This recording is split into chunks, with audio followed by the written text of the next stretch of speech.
Buenos días, hoy 28 de junio del año 2026 vamos a iniciar nuestra escuela dominical con un tema muy raro porque casi nadie habla de él. Denunciando el pecado es la sesión 4. Muy bien, vamos a iniciar como siempre con el material en español y después veremos la versión en inglés.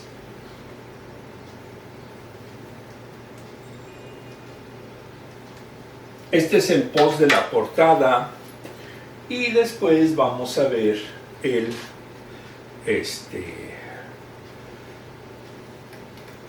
muy bien, listo. En la sesión 4 dice el material: al denunciar el pecado por lo que es, podemos dirigir a otros hacia Dios. Muy bien. Aplicación para la vida. En las reuniones sociales con familiares y amistades, en casas o espacios públicos, rara vez hay silencio. A menudo todos quieren hablar al mismo tiempo, sí, es común. Entre risas y temas de conversación, surge con frecuencia un tema que desagrada a Dios: el chisme. Ay, eso. Y en las iglesias se da también. Criticar a otros se convierte en el centro de atención. Algunas personas tienen una inclinación continua hacia esa práctica y se les identifica como chismosos. Como creyentes en Cristo debemos tener cuidado de no unirnos a ese tipo de conversaciones, no fomentar ese ambiente. Lo correcto bíblicamente es confrontar este pecado con amor, animándonos al arrepentimiento y el cambio de actitud. Una forma de ayudar a estas personas es no participando como oyentes, sino escucharnos. No hay audiencia si no escuchamos. No tienen a quien contarle los chismes. De esta manera los chismosos y los que gustan de escucharlos pueden ser dirigidos a Dios y su poder transformador. Muy bien. En lo personal, cuando me tocó ser juez, lo que hacía era siempre, si alguien me quería decir un chisme de alguien, era confrontar a los dos. Yo no me andaba peleando con nadie ni haciendo caso. Yo los confrontaba y les decía: a ver, tú dijiste esto de él, ¿por qué? Y él ya se tenía que defender y además jamás les quedaban ganas de volver a darme un chisme de alguien. Hay que hacerlo. Muy bien. Ahora, en la versión inglesa dice: la Biblia se encuentra con la vida. Ahí vamos a entender por qué está ese como asado en la portada. Una publicación reciente en mis redes sociales tenía un título que decía: deja de cortar malos pimientos rojos y verdes. Claro, era un titular sensacionalista, pero aún así lo vi.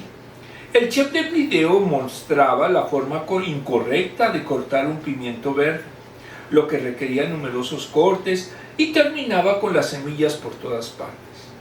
Después de indicar con el dedo "no hagas eso", le quitó el corazón a un pimiento usando 3 cortes sin que se viera ni una sola semilla. Y luego cortó los 3 trozos de rodajas largas y sintéticas. No estoy seguro de que haya una forma incorrecta de cortar un pimiento, pero el chef hizo que este método pareciera fácil. Entonces lo que vemos ahí son pimientos. Los creyentes necesitan conectar con los demás de la misma manera que lo hizo el chef en este video. Con quienes lo vieron, el chef no solo mostró la forma incorrecta de cortar un pimiento, sino también la correcta. De igual modo, cuando nos encontramos con personas esclavizadas por el pecado, ahí está la otra imagen, debemos señalar el pecado, pero también aquel que puede perdonar. ¿Quién es el que puede perdonar el pecado? Jesucristo. Muy bien.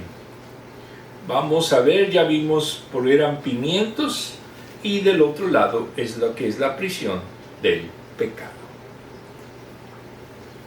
Ahora comenzamos nuestro trayecto bíblico. Cualquier cosa que se parezca o que ustedes detecten que es parecido o mera realidad, a la realidad, es pura y mera coincidencia. Lucas 11 del 37 al 41. Cuando Jesús terminó de hablar, un fariseo lo invitó a comer con él. Así que entró en la casa y sentó en su casa y se sentó a la mesa. Pero el fariseo se sorprendió al ver que Jesús no había cumplido con el rito de lavarse las manos antes de comer.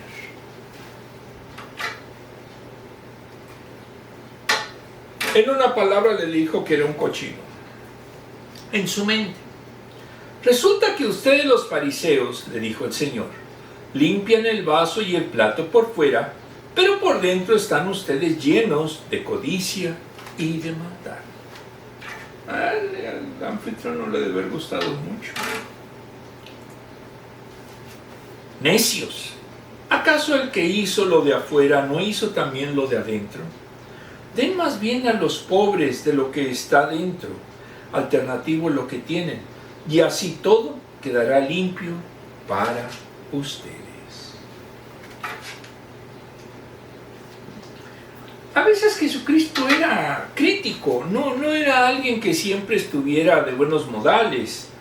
Estos serán aproximadamente cómo vestían los fariseos en la época de Jesucristo.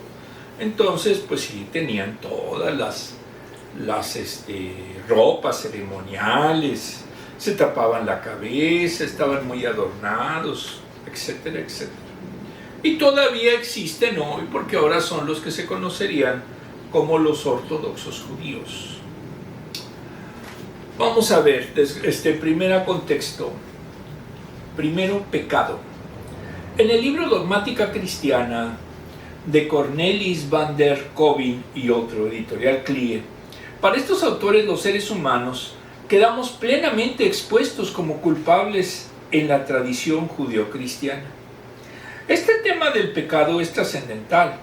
La creación fue tildada por Dios como buena. Dios creó el paraíso como un espacio ordenado, pero al darse la caída nos convertimos todos en transgresores de los mandatos de Dios. En Génesis 4, Abel se convirtió en víctima de Caín, que se presenta como alguien que no puede tolerar la desigualdad. Caín da rienda suelta a su ira y mata a su hermano. Esto no era inevitable, Génesis 4:7, pero sucedió, Génesis 4:8. Las cosas fueron de mal en peor, desde el diluvio, la torre de Babel, el exilio, hasta el sacrificio del embajador enviado por Dios. Pablo dijo: todos pecaron y no alcanzan la gloria de Dios. Romanos 3:23. El pecado es la pérdida de brillo y gloria. En sí, la doctrina del mal es común a todos los credos.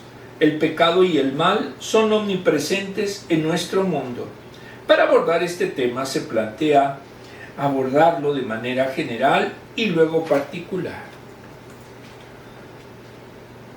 En el enfoque cristiano, pecado en el lenguaje cotidiano se entiende como desperdicio, una oportunidad perdida. Por ejemplo, cuando se deja caer una botella, o se estropea la ropa con alambre de púas, o se cae una flor antes de ponerla en un florero, o un niño muere, o alguien muere en un accidente. En el griego la palabra para pecado es harmantano, significa pecar, fallar. Es un mal que no hace justicia a lo que esperamos que la vida nos trajera. El ser humano puede hacer maldad y otros seres pueden ser víctimas. Por ejemplo, ser groseros, robar una bicicleta, hacer ruido que molesta a los vecinos, relaciones rotas en las familias, pobreza, hambre, guerras o desastres ecológicos. El pecado tiene la tendencia a propagarse rápidamente y paraliza todo el sistema. El mal moral es todo tipo de acción en la cual una persona daña a otra. El pecado y el mal no son transparentes, son parte del reino de la penumbra que nunca entenderemos por completo. Por ejemplo, En un huracán los que sufren más son los pobres, no los ricos, como se vio en el huracán Katrina en 2005. El origen del pecado es un gran dilema y tiene tres respuestas diferentes. Primero, es una tragedia, algo fatal. Cada acto malvado debe de ser vengado o compensado. Es una fatalidad de la que nadie escapará. Todo está sucediendo en una totalidad cósmica que exige equilibrio y por tanto vengará el mal. En las religiones orientales se habla de karma. El pecado y la transgresión parecen ser algo inevitable. 2. El pecado es distanciamiento. Se causa el pecado y el mal por los desequilibrios en los poderes sociales y económicos. Esto hace que nos separemos unos de otros y de nosotros mismos. Por ejemplo, en la tradición marxista es donde se ve al mal como el control de los medios de producción, o cuando se dice que el poder corrompe. Esto hace que sean arrogantes, imprudentes y egoístas. Sí conozco algunos gobernantes que son así. Y cuando son eliminadas por la resistencia y las revueltas, sus sucesores tienden a ser del mismo modo, tienden a ser tiranos. 3. El pecado es un comportamiento natural. Son el resultado biológico y evolutivo de la raza humana. Necesita el ser humano pasiones para procrear y no puede mantenerse sin agresión. Están limitados por la naturaleza y tienen que aprender por ensayo y error. En alemán utilizan la palabra Malhelwesen, es decir, en comparación con los animales, estamos muy mal equipados. Al nacer requerimos un amplio crecimiento y desarrollo. Por eso un niño depende de sus padres y en este proceso muchas cosas pueden salir mal. Por lo tanto, como le enseña Nietzsche, no hay moral, solo existe el poder de una persona sobre la otra. Lo que llamamos mal es una construcción social que le da una etiqueta moral a la experiencia de la miseria. Puede ser deseable en materia social, pero no tiene razón en la realidad. En contraste con la teología, se tienen los siguientes puntos de vista. Primero, la fe cristiana reconoce la existencia entre la relación entre el mal y los hechos naturales y culturales, pero rechaza la idea de que este vínculo ofrezca una explicación del mal en todas sus dimensiones. El mal y el pecado humano siguen siendo de alguna manera absurdos e inexplicables. 2. La dogmática cristiana no puede proporcionar una explicación al origen del mal. La Biblia muy poco le interesa responder en la pregunta de dónde viene el mal. De la Biblia no da una respuesta. Entonces la teología cristiana debe reconocer sus limitaciones y resistir la tentación de especular sobre la causa del mal. No sabemos de dónde viene el mal. Pareciera que una creación tan perfecta no debería de tener mal y sin embargo lo tiene. Berkouwer señaló, cita, cada intento de explicar la existencia del mal tiende a ser como una excusa para nosotros mismos.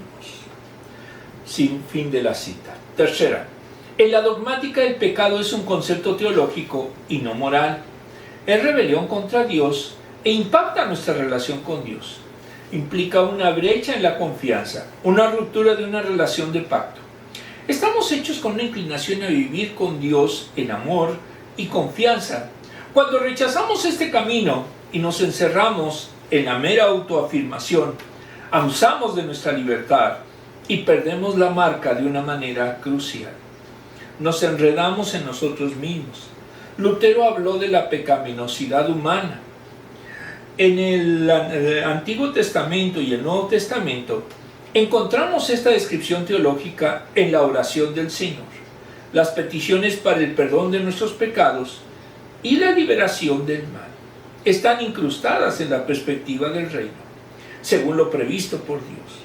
Después de la súplica de que viniera a nosotros su reino, al enfatizar el carácter teológico, nos oponemos a la acusación de que la fe cristiana tiene una visión negativa y sombría de la humanidad. En esa crítica, la Iglesia habló demasiado del pecado y es responsable del desarrollo de la evaluación negativa de que los hombres son incapaces de hacer el bien. La confesión de que somos pecadores se ha explicado como si fuese una declaración antropológica o psicológica, en el sentido de que los seres humanos solo son capaces de hacer cosas malas. Pero esta interpretación de la doctrina del pecado de la Reforma es incorrecta. El pecado es ruptura en la relación con Dios, y la culpa que resulta de esa ruptura no puede ser anulada por ningún ser humano. No podemos sacarnos del pantano tirando de nuestras propias botas. Entonces, hablar de pecado no tiene que ver con el pesimismo. La localización y el desarrollo del tema del pecado forman una barrera contra una visión pesimista de la vida. En la doctrina del pecado, los seres humanos no se identifican con el mal, con el que están involucrados activa o pasivamente. Hay una diferencia entre los humanos como criaturas de Dios y como personas que están separadas de ellos mismos y de Dios. En resumen, el pecado es adicional o accidental. En esencia no es parte de la creación de Dios. La caída no es inherente a la creación y el pecado no es una categoría natural. Esto se expresa en Génesis 1 y 2, que es la historia de la creación, la cual precede al capítulo 3, que es el relato de la caída. Para la dogmática implica que la creación y la caída deben permanecer como cuestiones claramente distintas.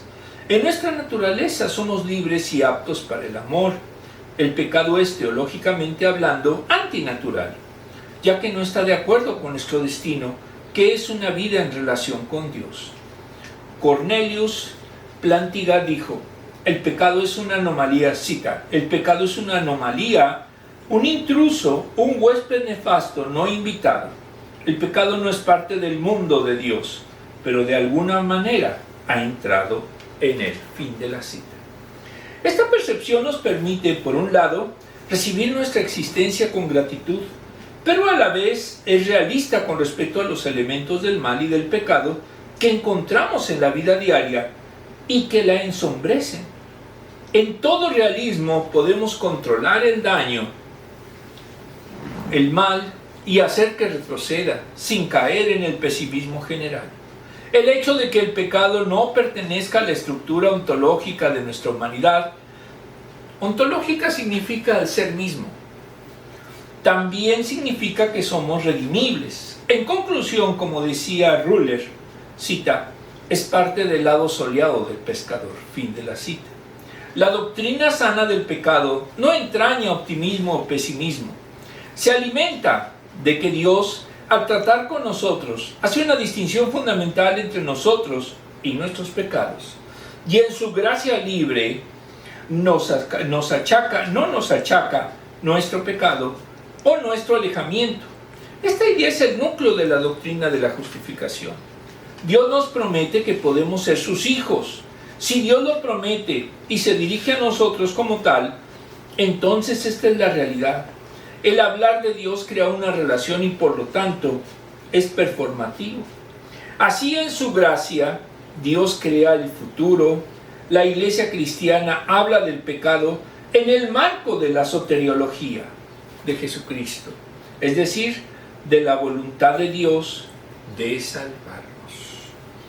Muy bien, vamos a ver ahora los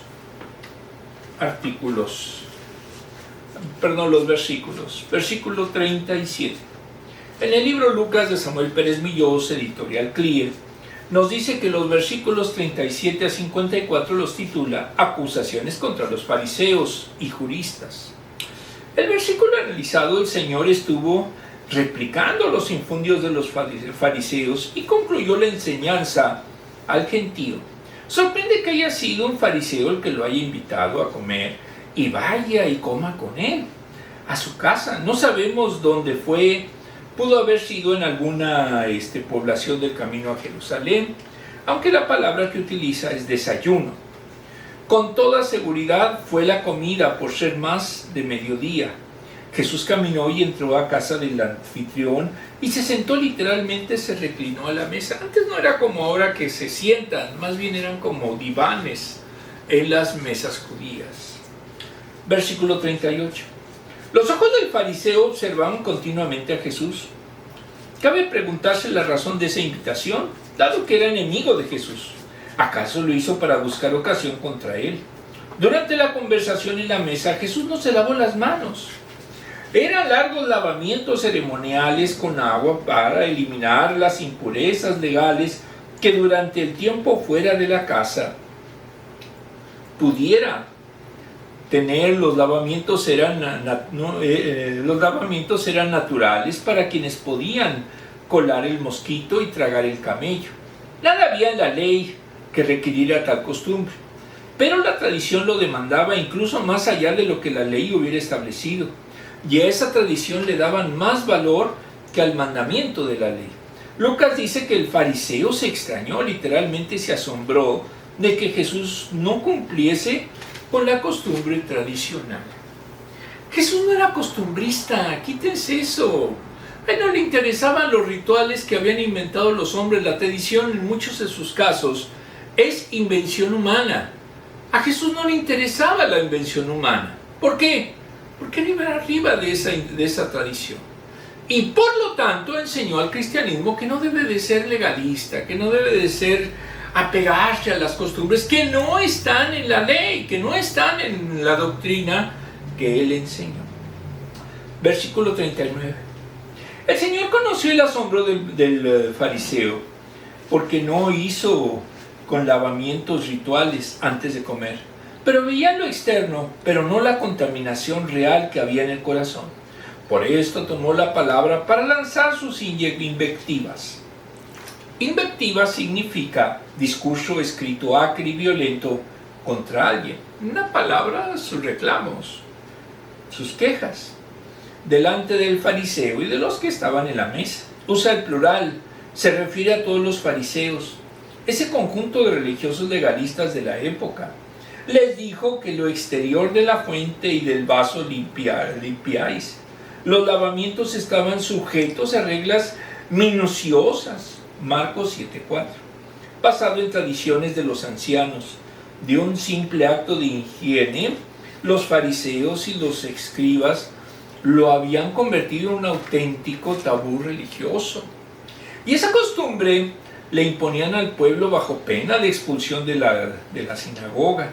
Hacían que se lavaran las manos reiteradamente antes de la bendición sobre la comida, ya que decían que de lo contrario los alimentos podrían quedar contaminados, sobre todo si venían de lugares públicos como el mercado o donde hubiera gentiles o judíos contaminados. Entonces la comida se podía haber contaminado también. Además debían lavar exhaustivamente los utensilios para la comida, vasos, platos, etc. Agregaron a la ley esos lavamientos y los imponían como si tratase de preceptos divinos. Denuncia la hipocresía de aquellos, ya que les dice: pero por dentro estáis llenos de rapacidad y maldad. Alguien que se lava mucho las manos ritualmente, como lo hacían los fariseos, pero no practicaban el bien, no practicaban la misericordia, y esto es contrario tanto a la doctrina del Antiguo como del Nuevo Testamento.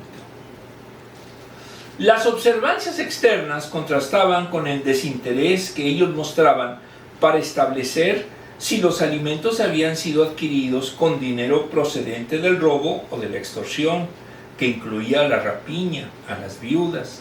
Limpiaban los vasos por fuera, pero no tomaban en cuenta si el bien que debían de ellos era excesivo, que el vino que tenían de ellos era excesivo y se destinaba a su intemperancia, a su, embriaguez, que era una expresión de pecado y maldad. Entonces los que estaban tan interesados en minucias externas no tenían en cuenta que ellos mismos estaban llenos de pecado. Su hipocresía de fariseos y escribas era evidente. Daban importancia a prácticas externas, pero descuidaban o incluso anulaban la necesaria limpieza interior, que caía bajo la mirada exclusiva de Dios. El estado de la mente y la intención del corazón son asuntos vitales delante del Señor, ya que la impureza interior afecta toda la relación de comunión con Él. Esa conducta de escribas y fariseos era una afrenta a Dios. No es lavar lo externo, si se deja la suciedad por dentro. No se cuidaban de limpiarse espiritualmente, confesando sus pecados de robo e injusticia. Había una apariencia de limpieza externa, mientras mantenían pecados ocultos, sin compensar. Se creían santos y piadosos, pero en muchos de ellos se acumuló pecado de amor propio y de la injusticia hacia los demás. Eran incapaces de atender a sus esposas y cubrir las necesidades de sus hijos, de compañía y atención. Mantienen pecados de por vida sin confesar. Versículo 40. Mediante una pregunta retórica que existe una respuesta afirmativa, el Señor les plantea la equivocación de una vida de apariencias piadosas en el exterior, mientras manifiestan corrupción y pecaminosidad en el interior. Los fariseos tenían apariencia santa, pero su interior estaba corrompido. Por fuera se mostraban justos, enmascarando hipócritamente bajo la apariencia de piedad. La corrupción espiritual que había en ellos, Jesús les dice que el que hace la parte exterior visible, hizo también la interna invisible a los hombres, pero plenamente visible para Él. Podemos nosotros hacer lo que querramos externamente, pero internamente Dios que nos hizo, nos conoce perfectamente. Muy bien. Ahora, eran personas que ocultaban grandes pecados, pero que externamente practicaban una vida de piedad a los ojos de los hombres. Jesús los llamó necios, calificativo que denota ignorancia, llenos de la letra de la ley, pero ignoraban voluntariamente las demandas de ella. Podían ocultar su corrupción ante la gente, pero no ante Dios, que conoce la intimidad del corazón.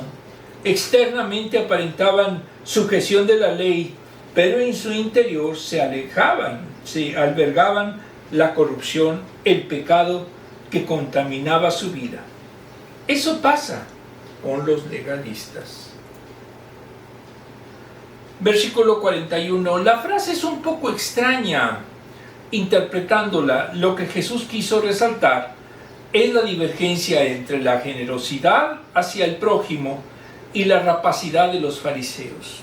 Como se vio en la parábola del buen samaritano, el amor es el cumplimiento de la ley, Romanos 13:8, y en ella se decía que debían de dejarse porciones para el levita, el extranjero, el huérfano y la viuda, Deuteronomio 26:12. De manera que cuanto reserves para ellos era limpio, porque se había obrado conforme a todo lo que Dios había mandado. Cuando compartimos con el necesitado los bienes que el Señor nos otorga, podemos disfrutar de ellos con limpia conciencia y goce, porque cuanto tenemos no es nuestro, sino nos damos a Dios. Si nos damos a Dios, si no es de Dios, le pertenece a Él. Y lo que nos manda a compartir con los necesitados, todo es limpio. No por rituales externos, sino por condición del corazón delante de Dios. Como ocurre con los sacrificios de Caín y Abel, que fueron aceptos y rechazados, no por lo que eran, sino por la condición interior de los que los ofrecían. Desglose. Jesús concluyó su enseñanza a la multitud compartiendo verdades profundas. Cuando somos conocidos por hablar la verdad bíblica con la gente, muchos son atraídos para escuchar más. Las aplicaciones de estas verdades vienen de la sabiduría que Dios nos da por medio del Espíritu Santo. Un fariseo que había escuchado las enseñanzas de Jesús lo invitó a cenar o a comer a su casa. Pero al parecer sus intenciones no eran muy sinceras ni espirituales. Jesús aceptó la invitación. Él se inclina sobre la mesa y el fariseo nota que el Señor no se ha lavado las manos antes de comer. Esto no era un asunto de higiene, sino una tradición de la ley ceremonial judía muy estricta. El lavado de manos era una ceremonia bien complicada. Las manos se lavaban siguiendo las reglas establecidas, repitiendo esto cada cambio de plato principal. Esta era una regla de la ley ceremonial. Los rituales eran más importantes que la alimentación del cuerpo. Para el fariseo, omitir el más mínimo detalle era pecado. Jesús aprovechó la ocasión para enseñar que si ellos limpiaban su corazón con el mismo cuidado de las manos, serían mejores personas, pero no lo hacían. La verdadera pureza no está en lo exterior, sino en la limpieza del corazón. El Señor los comprometió con la verdad. Entonces les explicó a los religiosos fariseos que ellos le daban más importancia a los asuntos externos relacionados con el cuerpo en vez de examinar lo que hay en el interior de las personas. La palabra rapacidad, esa está en la versión Reina de Valera, mencionada en este pasaje, implica avidez por obtener, aun cuando se use con medios el robo o el hurto, que sí son sinónimos de codicia, avaricia y usura. La otra mención es maldad. Sus sinónimos son malicia, malignidad, perversidad, crueldad, inmoralidad, iniquidad. Jesús le hizo ver a los fariseos que Dios creó tanto el cuerpo como el corazón espiritual. Por lo tanto, ambos deben estar limpios y reflejar santidad. Necesitamos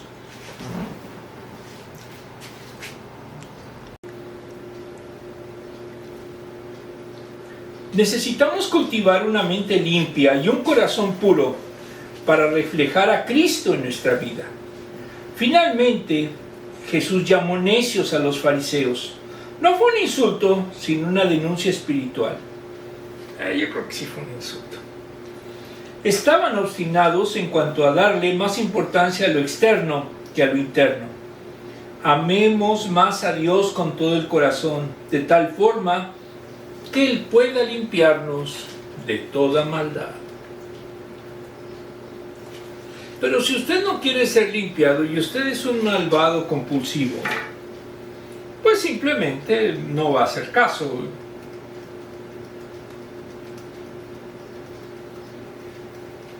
Vamos ahora a las preguntas. Muy bien.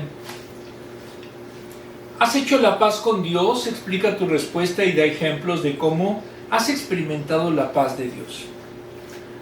Muchas veces nosotros tenemos en nuestra mente ideas negativas, pero lo importante no es que esas ideas negativas nos corrompan, sino, insisto, debemos de dar y amar a nuestros semejantes, porque esa es la mejor demostración de que nuestro corazón está limpio.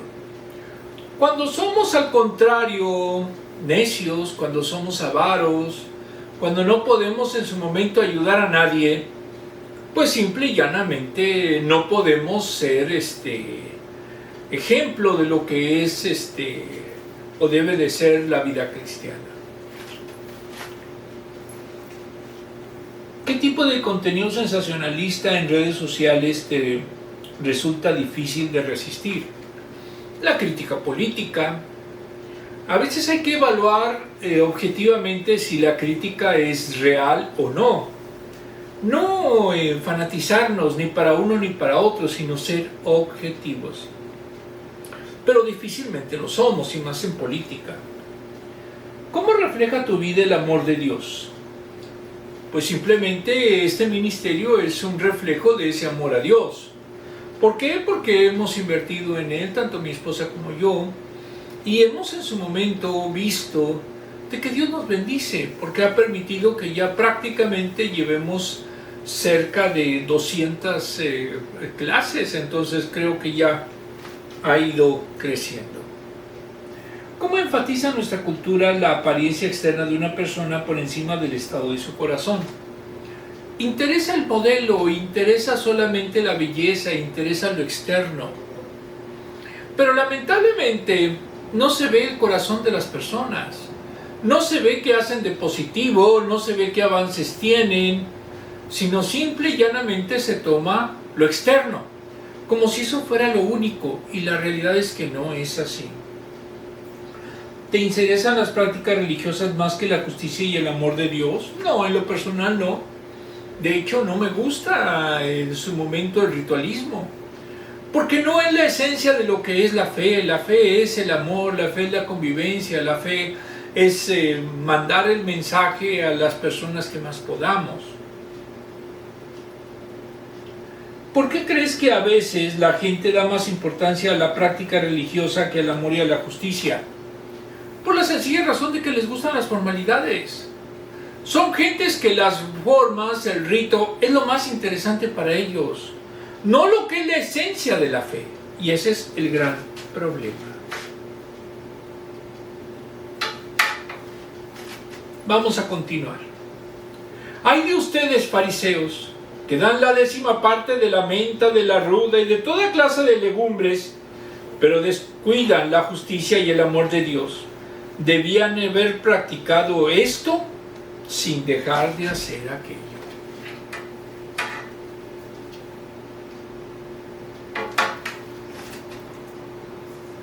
(43) Ay de ustedes, fariseos, que se mueren por los primeros puestos en la sinagoga y los sábados en las plazas.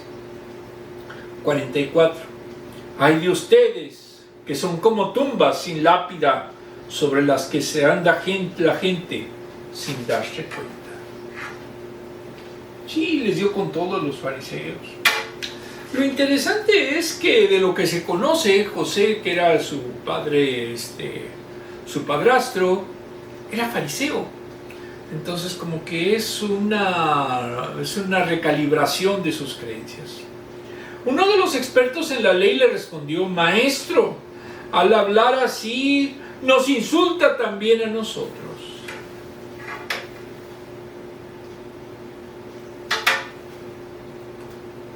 Ahí va para él, contestó Jesús. Ay de ustedes también, expertos en la ley. Abruman a los demás con cargas que apenas se pueden soportar, pero ustedes mismos no levantan ni un dedo para ayudarlos. Diríamos en el lenguaje vulgar, estaba desatado Jesús contra los fariseos y los escribas. Sí, sí estaba desatado. Eso sería un ejemplo de un escriba de esa época. Versículo 42. Jesús denuncia otro pecado.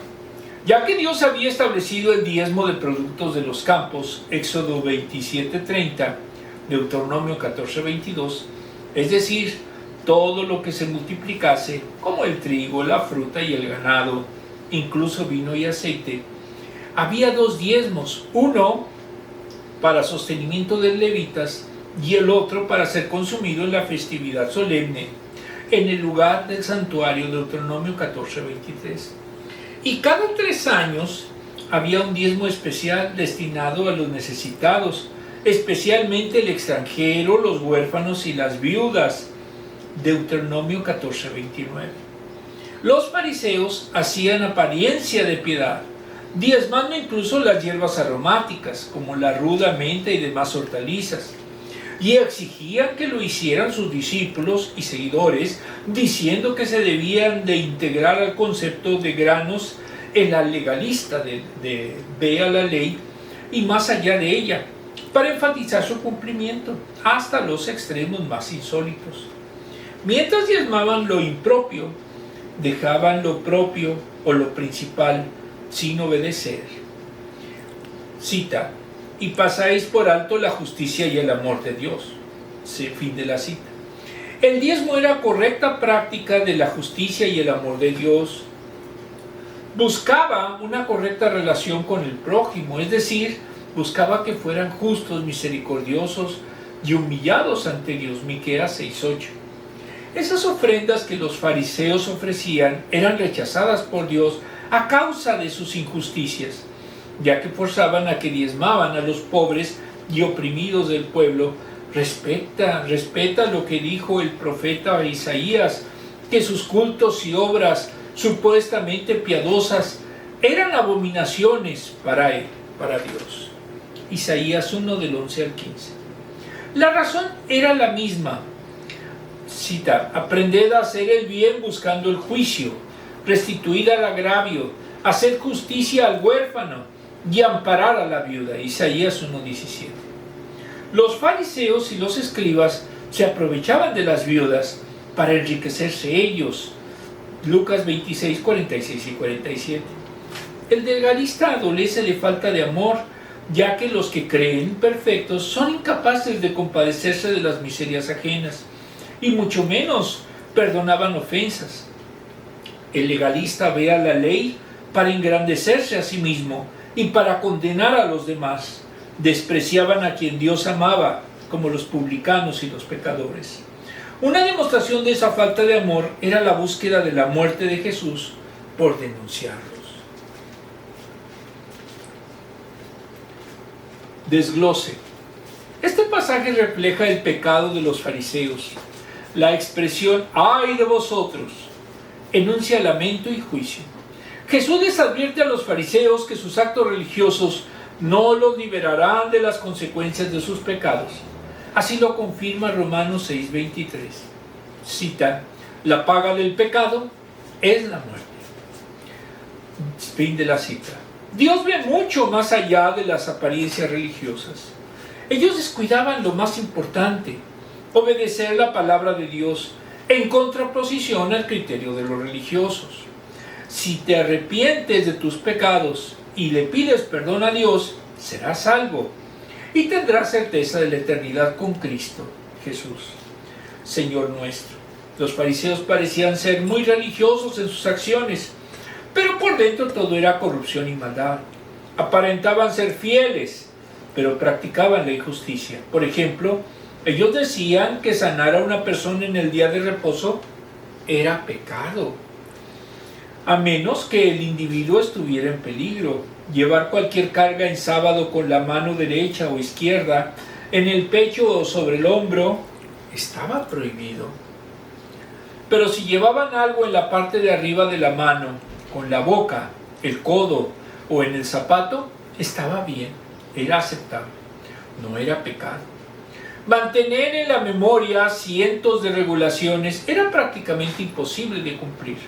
Por eso Jesús les dijo: ay de vosotros, también expertos en la ley, porque cargas a los hombres con cargas que no pueden llevar. Pero vosotros ni aun con un dedo las tocáis o los ayudas. Lucas 11:46. Los fariseos parecían muy piadosos en público, pero sus corazones estaban llenos de maldad. Sus vidas eran completamente diferentes a los que creían. Su levadura era la hipocresía. La hipocresía solo se puede ocultar por un tiempo.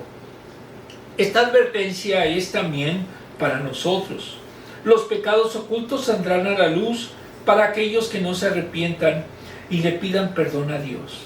La Biblia es clave cuando dice en Lucas 13:3, cita: os digo, no, si no os arrepentís, todos pereceréis igualmente. Fin de la cita. En el primer lamento, Jesús denuncia que los fariseos, por ser meticulosos en diezmos, pequeñas hierbas, menta, rudas y otras hortalizas, pero ignoraban la justicia, a los más vulnerables y el amor a Dios, que es el gran mandamiento. En el segundo lamento, Jesús revela el orgullo religioso. Los fariseos buscaban los lugares de privilegio y reconocimiento públicos y ser saludados como los más importantes. Esta religiosidad se centraba en el ego y no en el servicio a Dios o al prójimo. El tercer lamento los compara con tumbas vacías, sin marcar. Contaminaban a los demás sin que nadie lo notara. Su religiosidad era externa, pero por dentro estaban lejos de Dios. Aún hoy Existen prácticas religiosas sin sentido que pueden ser obstáculos para el desarrollo de una fe genuina. Dios desea vidas cambiadas y no rituales vacíos.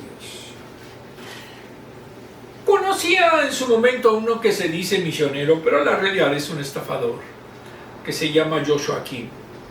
Él aparentaba en su momento piedad, pero en la realidad era una religiosidad externa. Internamente traicionó a quien le dio casa, le dio apoyo y buscó en su momento quedarse con la iglesia. Entonces ahí vemos que no el que aparenta ser religioso lo es, y menos se es cristiano. Por eso no podemos en su momento dejarnos engañar por estos lobos que tienen piel de oveja. Muy bien, vamos ahora a ver la siguiente pregunta.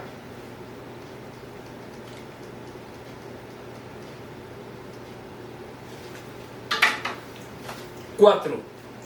¿Cómo se enfrenta la hipocresía en tus círculos? Comparte experiencias vivas si las tienes y explica cómo ves la hipocresía.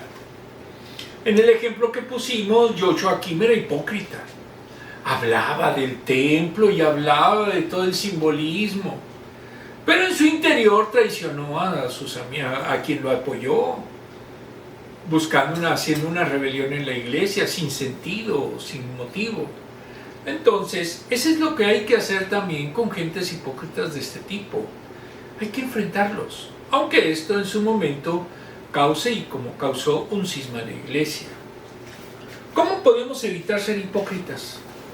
Siendo honestos. Literalmente, si nosotros somos honestos, podemos realmente estar en su momento idóneos y ser idóneos para el servicio de Dios. Bien.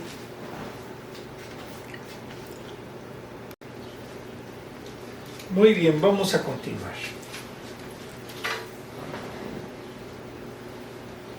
Ahora, Lucas 12, del 1 al 3. Advertencias y estímulos.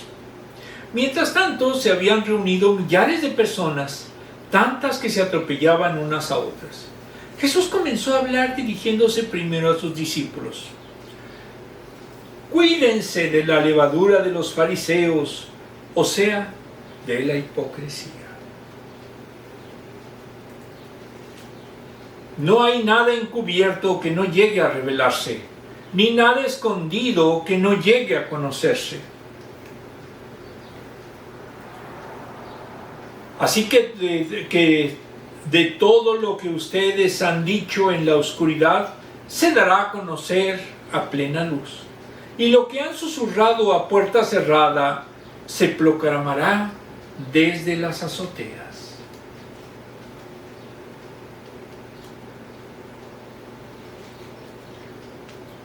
En el post dice, todo lo que digan en la oscuridad saldrá a la luz. Eso es lo que dice teológicamente la Biblia. Versículo 1.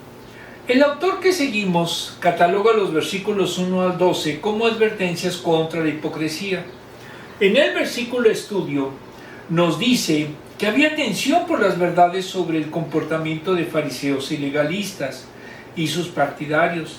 Se fueron agregando miles de personas a los que los seguían. Se apretaban y pisaban unos a otros. El Señor tomó la palabra y se dirigió a sus discípulos, pero todos podían oírlas. Les dijo que pusieran atención a la levadura de los fariseos. La levadura es un fermento que se añade a la harina y le permite que el pan se esponje. Jesús, de manera figurada, lo utiliza para referirse al formalismo religioso e hipocresía de los dirigentes religiosos de su época. Los rabinos utilizaban este término para malas inclinaciones de los hombres. Los fariseos tenían en sus enseñanzas odio y deseo de dar muerte al Hijo de Dios. La levadura es figura de corrupción y pecado, y en la ley, como simbólicamente impuro, Éxodo 34:25, Levítico 2:11. También se refiere a la sutileza con que puede introducirse, sin percibirlas, doctrinas extrañas o ajenas a la verdadera enseñanza. Por eso los llama a que pongan atención sobre la pecaminosidad de los fariseos, es decir, su doctrina. Mateo 16:12. Enseñaban una santidad aparente y principios tradicionales a los que daban el mismo nivel que tenía la Escritura. Mateo 7:8. Provenían de enemigos de Jesús que buscaban su muerte. Cuando se elige la tradición por encima de la palabra, entonces eso es contrario a lo que dice la Biblia. Versículo 2. Los fariseos buscaban ocasión contra Jesús. Por eso el Señor dijo que no hay nada oculto que no sea manifestado. La hipocresía es mera futilidad, ligereza, porque oculta sutilmente aquello que tarde o temprano se descubrirá. Por eso el cuidado extremo debe mantenerse, puesto que aquello oculto será inevitablemente desenmascarado. Los creyentes, a causa de esa hipocresía, serán perseguidos e injuriados, pero eso será breve. Pero serán castigados injustificadamente, serán acusados de malhechores. 1 de Pedro 3, 16, 4. Pero Dios manifestará a su tiempo la mentira de los hombres y la justicia del creyente. 1 de Pedro 4:5. Ninguna mentira quedará oculta a los ojos de Dios. Incluso puede suceder que el justo muera por esas infamias, pero llegará el día en que los infamantes serán juzgados y recibirán el castigo que merecen sus hechos, mientras que los justos infamados resplandecerán eternamente en la presencia de Dios. Daniel 12:2. Mateo 13:43. Dios dará a su justo tiempo el castigo a las acciones que aparentemente estaban ocultas. Romanos 2:6. La vida del justo acusado y perseguido está segura con Cristo en Dios. Colosenses 3:3. Esa vida será manifestada con el Señor. Colosenses 3:4. Por lo tanto, cualquier pérdida es la experiencia de la fidelidad del creyente. Es algo temporal y momentáneo, mientras espera para recibir luego las riquezas externas. Versículo 3. El texto se refiere a lo que los hipócritas dicen y creen que nunca será descubierto. Esas declaraciones hechas en tinieblas o incluso en la intimidad del corazón que solo el hipócrita conoce y no es consecuente con lo que públicamente profesa, dejará de estar vedada, como algo en tinieblas que es puesto visiblemente a otros, como algo que es puesto a la luz. Esto hará que sea como si fuera proclamado en voz alta desde la azotea de un edificio. Dios lo hará conocido de todos. Reflexión. La tomamos del libro ¿Cómo sería mi iglesia si Jesús fuera el pastor?, de Pablo Marsigli, editorial CLIE, con el subtítulo Firmeza innegociable frente al pecado, amor incondicional hacia el pecador, la santidad como regla incondicional. Parte 1. Uno de los mayores defectos de la iglesia antes de la pandemia, aún pese al crecimiento logrado, sigue siendo la manifestación del amor y de la misericordia divinos a todas las personas. Es importante la tarea social que la mayoría de las iglesias llevan a cabo, pero esto no significa simplemente un ítem es una cosa, de activismo e interés por los demás. Es más que eso. Debemos mostrar de manera concreta el amor de Dios, aceptando incondicionalmente al otro y dejando al Espíritu Santo la tarea de convencerlo de pecado. Solo así seremos más parecidos a Jesús. Hechos 4:13. Es menester aceptar que muchas veces nuestros prejuicios fueron mayores que nuestras manifestaciones de amor, que nuestros moldes no se encierran sin entender que Dios no está atado a nuestros modelos estereotipados. El otro, el que es diferente, el que incluso puede parecer extraño en su aspecto, también necesita escuchar el Evangelio y ser amado, tal como Jesús lo haría en nuestro lugar. Realmente no es fácil entender de Dios de dónde sale nuestro supuesto halo de superioridad espiritual. Cuando nos confrontamos con la palabra y fundamentalmente la santidad de Dios, el conocimiento de Cristo debería hacernos más humildes, más sencillos, más comprensivos, más misericordiosos. La realidad demostrada que la gente no nos percibe de esa manera, sino todo lo contrario. Es cierto, no se trata solo de lo que los demás perciben, puesto que esa percepción los aleja o atraerá a Cristo más fácilmente. Los pecadores sabían que Jesús era diferente, que era un profeta, alguien superior a ellos. Sin embargo, pese a sus miserias, a sus pecados, se acercaban a Él. Incluso los gentiles pedían misericordia y la hallaban. Mateo 8 del 5 al 13, Mateo 7 del 24 al 30. No lo veían como alguien que los juzgaría o que no los atendería. Debemos pensar en profundizar. ¿Cómo nos percibe la gente? ¿Cómo nos ven las personas? ¿Se acercarían a nosotros a pedirnos que oremos por ellos o los ayudemos en sus miserias? Es cierto, Jesús no solo era un profeta, era el Mesías, pero una y otra vez, de manera sistemática, de muchas formas visibles, palpables y observables, les mostró su compasión. Por ende, la imagen de Jesús, salvo para los religiosos, un dato no menor, es la de alguien que podía entenderlos, ayudarlos, comprenderlos, amarlos. Insisto, necesitamos ponernos en el lugar del peor de los pecadores, de la peor persona posible, cargada de pecado y suma necesidad, y preguntarnos, ¿acudiría a mí o no? ¿Me vería como alguien diferente, como la persona capaz de ayudarlo, de amarlo? Vayamos de un paso más allá. Para la sociología relacional de George Simmel, analizaba el tema teniendo en cuenta las condiciones históricas de la percepción individual y los efectos de la interacción recíproca entre las personas. La sociología de los sentidos contemporánea cuestiona de manera amplia y fundada que las personas tienen 5 sentidos y asume que la percepción es mucho más extensa, que los mismos se entiende desde ese punto de vista, que la percepción es multisensorial. De hecho, la ciencia comprende que hay más de 33 sentidos, no solo 5. Entre ellos, y a modo de ejemplo, podemos mencionar percepción, termoalgresia, bariestesia, semestesia, etc.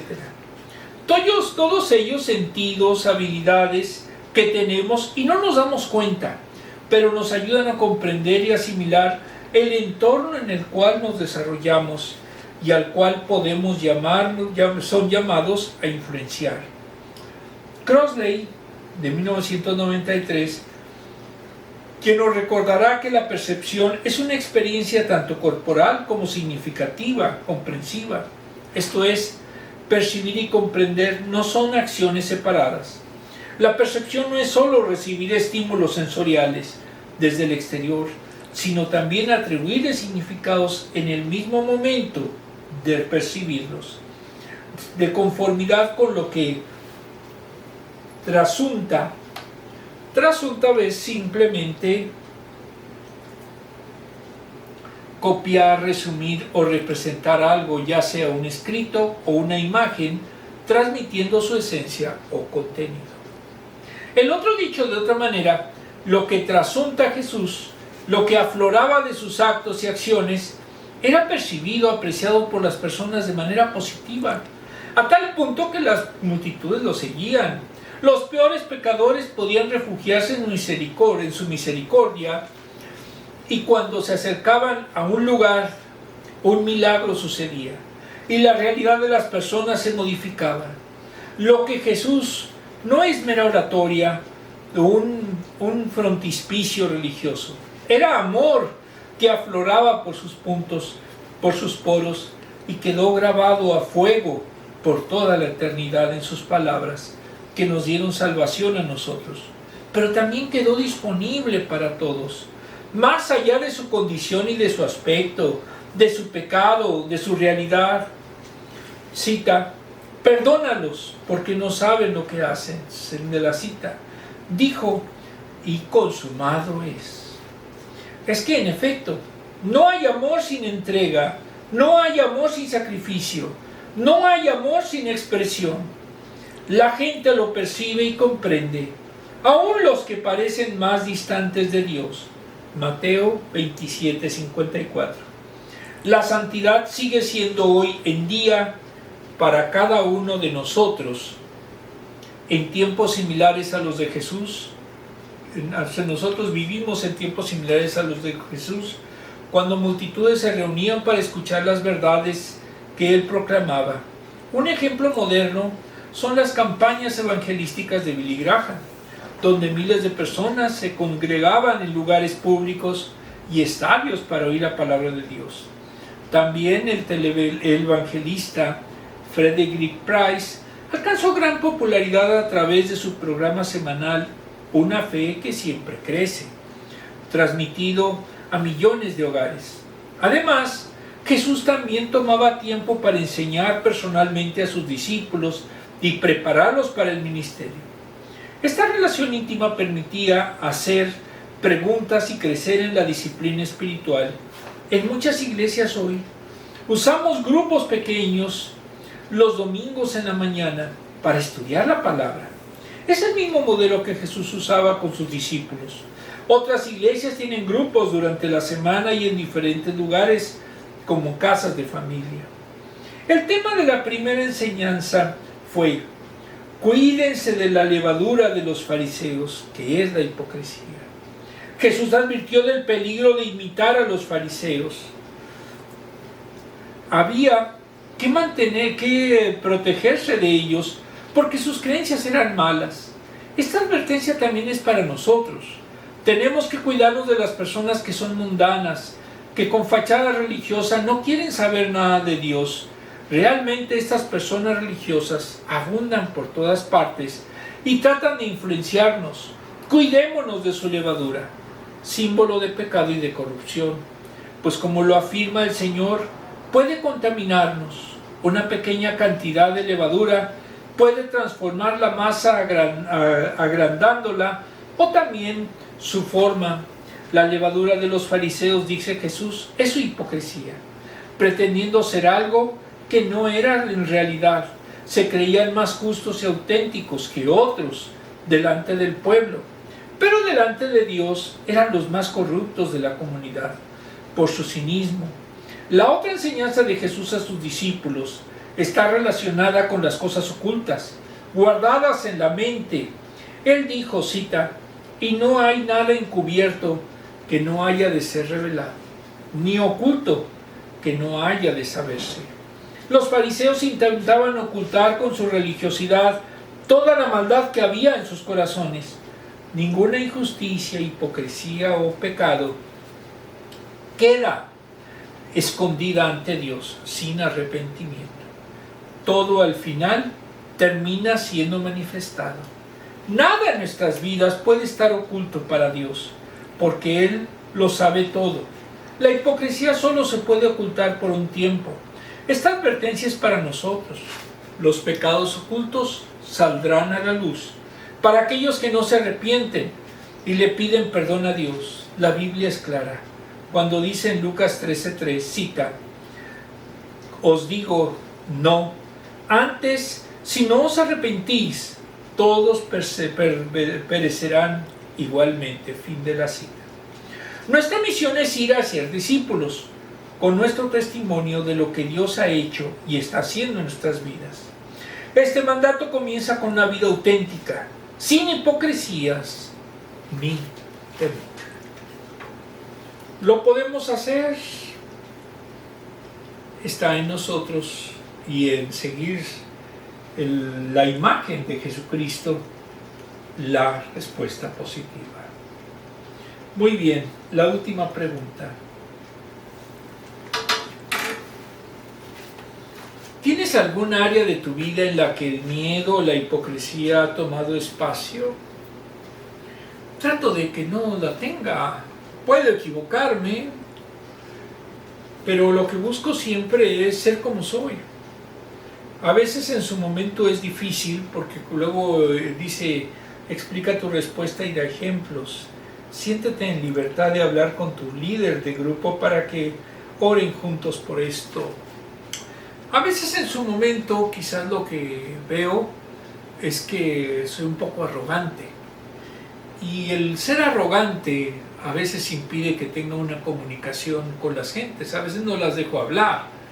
Y eso en su momento sí es dañino, inclusive para la comunicación con los demás. Por eso creo que, como aquí dice, sí hay que orar y buscar mejorar en ese sentido. ¿Cómo podemos afrontar el pecado en la vida de alguien sin juzgarlo? No juzgar es difícil. ¿Por qué? Porque tenemos estereotipos. Si vemos a alguien con un tatuaje, es un pandillero. Si vemos a alguien que tiene libertad de expresarse, es un grosero. La verdad, ponemos estereotipos a la gente y lo importante es quitar esos carteles, esos letreros y afrontar que son como son. Lo importante es acercarnos, pero para mandarles el Evangelio de Jesús. Muy bien.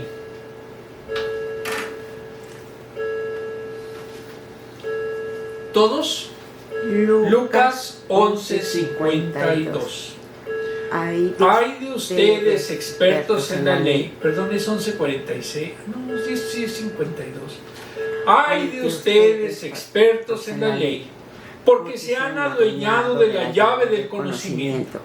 Ustedes mismos no han entrado y los que querían entrar les han cerrado el paso. Lucas 11:52. Creo que es la 46, pero según dice 52. Perdón. Amantísimo Padre, te damos gracias porque tú nos has dicho que un mandamiento es no ser hipócritas. Y para no ser hipócritas necesitamos ser auténticos, no murmurar, no chismear, no poner estereotipos a los demás, porque eso inhibe realmente el que puedan acercarse a ti. Te pedimos, Señor, que nos ayudes en esa lucha cotidiana para ser mejores cada día. Todo esto, Señor, te lo pedimos en el sagrado nombre de nuestro Señor Jesucristo. Amén. Nos vemos el próximo domingo.